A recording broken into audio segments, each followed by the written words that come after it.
When most people imagine the life of a musician, we think of glamour, fame, and a career that's far removed from the typical routines of a 9-to-5 job.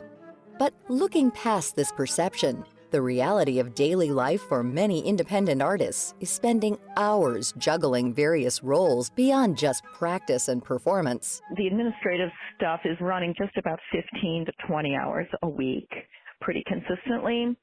And sometimes it runs even up to 40 hours a week if there are a lot of grants that are coming up, grant deadlines or grant final reports. That's Debra Silvert, the flutist of the contemporary classical ensemble duo Sequenza, based out of Northwest Indiana.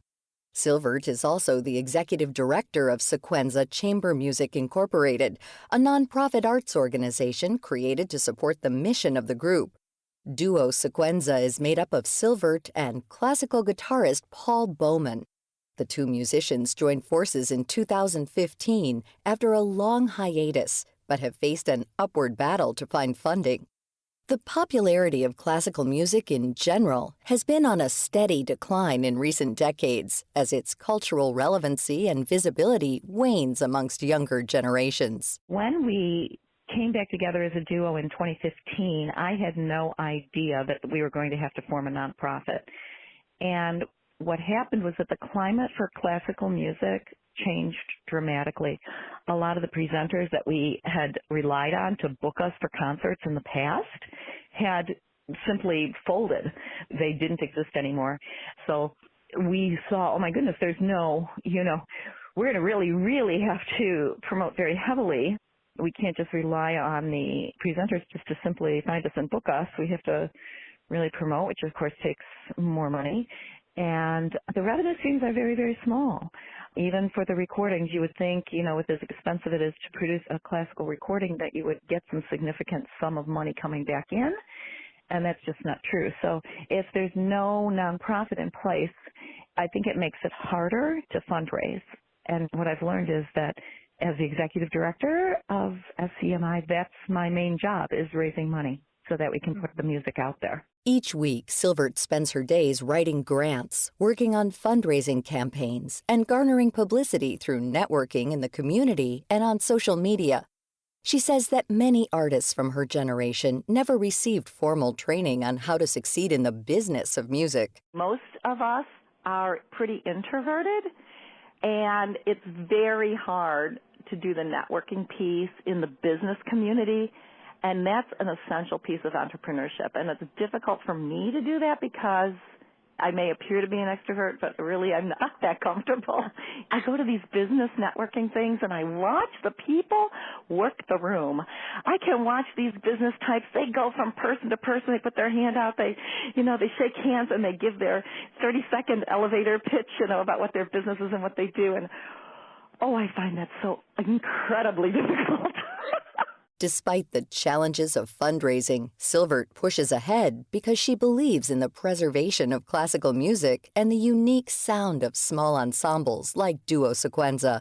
Silvert says that these funding difficulties are often overlooked due to the misconception that musical nonprofits are heavily supported by government grants. They see the big numbers. The National Endowment for the Arts got all this millions and millions of dollars. But when it comes to, individual ensembles and individual artists, it's a very, very, very small amount of money. Most of the grants require one-to-one matches, and even that is most times only marginally sort of funds a project. In an average year, Silvert says that around 20% of funding comes from grants, while the other 80% must be gathered from private donors. This can mean individual donations as well as corporate sponsorships from local businesses. And the funding cycle never stops. It takes a lot of time and effort to generate enough money each year. And when paired with the artistic demands of being a musician, it can be an overwhelming role. My day is very different than my guitarist partner's day because of my administrative duties for the duo. Generally, I need to practice 3 hours a day, 6 days a week, just to maintain myself as a flutist. In other words, to be sure that my tools are sharp and everything is in order as it should be, so that when I get down to learning new music or polishing pieces or what we would call wood shedding, the hard stuff, I'm not going to hurt myself or make horrible mistakes that are going to impact the music later on in a negative way. There really are so many moving parts, especially in terms of projects. We have so very many different projects, and each one, of course, has its own budget. It has its own, task list, its own, what to do artistically, what to do fundraising-wise, what to do publicity and marketing-wise. And, yeah, it gets to be a bit daunting when things pile up, one project on top of another. Currently, Silvert and Bowman are working to finish their second album as a chamber ensemble duo. They also perform in many different settings that people typically wouldn't think of for classical music. We take real literature for flute and classical guitar that sort of has a theme, and we group pieces of similar theme together for a short program. It's usually 30 minutes of music at the most. And we take it out into a venue, a non-traditional venue that would match the theme. So, in other words, we do a chamber music on tap, which we take to the microbreweries where we have some Irish pub music, and we have, a piece by a contemporary composer called The Drunken Friar.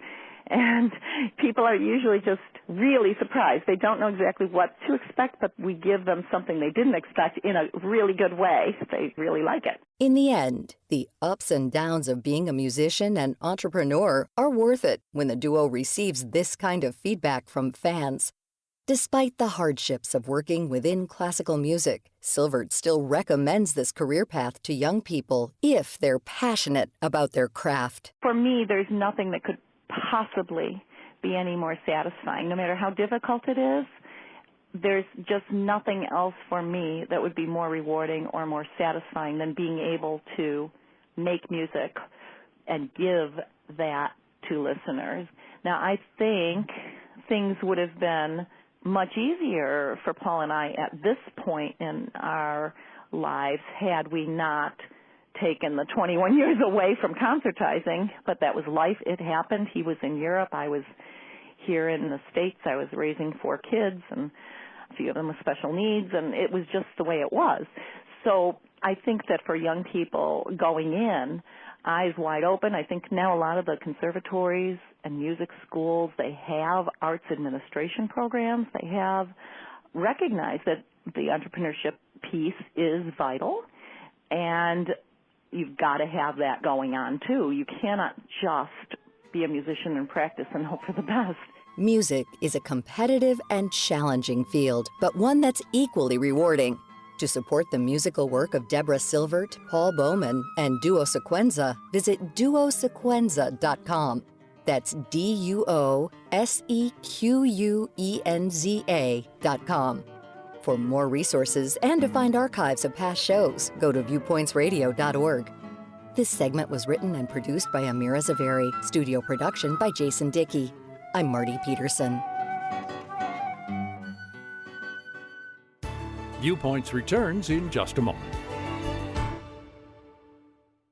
Cardiovascular or CV disease is the #1 killer of adults in the U.S., and millions of people trying to reduce their risk of a heart attack or stroke may unknowingly be taking medications that are not proven nor FDA approved to reduce cardiovascular risk. Let's hear from cardiologist Dr. John Osborne. Many people are unaware that after a failed outcome study, the FDA revoked the approval of fenofibrates when added to statins, as the risk outweighed the benefits to heart health. It's important to remember that statins, along with diet and exercise, can lower cardiovascular risk by about 25 to 35%, but persistent cardiovascular risk, which can lead to a life-threatening event, may remain.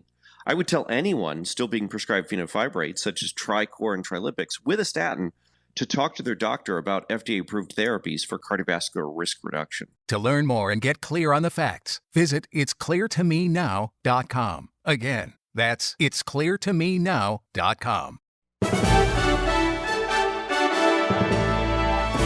And that's Viewpoints for this week. Viewpoints is a production of MediaTrax Communications. Follow us on Twitter, Facebook, and Instagram to learn more about upcoming shows and find a library of past programs on Apple Podcasts, Google Play, and Spotify. Plus, you'll always find previous segments and more information about our guests at viewpointsradio.org. Join us again next week for another edition of Viewpoints. coming up next week. When this began, of course, there were no N95 masks. People also couldn't source elastic, so people were making masks. How one man's disposable mask can be a historian's treasure. Then, the people that wear these pieces are key to their iconic status because I guess it's an icon on an icon. Why do some pieces stay fashionable for generations? I'm Marty Peterson. and I'm Gary Price. These stories in depth on your public affairs magazine, Viewpoints.